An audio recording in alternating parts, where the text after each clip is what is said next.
Gusto mo bang palitan ang mukha mo kagaya nito? So mga katiktik, sundan nyo lang po ako, no? Okay, punta lang po tayo sa ating mga CapCut apps. Ayan po. Pagkatapos po, new project po. Pagkatapos po dyan, mamili lang po tayo ng video po na gusto po nating i-edit po.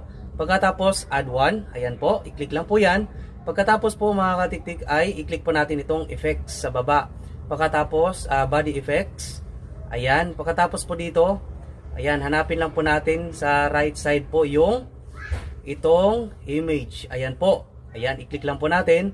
Pagkatapos po, dito po. So, halimbawa po, yung girl. Ayan, kung girl ang gusto nyo po. Kapag boy naman po, ito naman po, i-click nyo lang po.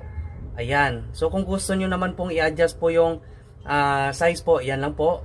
Ayan, i-click lang po ito. Ayan, i-adjust po natin, no? Kung gusto nyo malaki po, ayan. Kagaya po nyan. Ayan. Pagkatapos po dyan, mga katiktik, i-check lang po natin. At dapat ito, nakaganyan po yan mga katiktik hanggang dulo.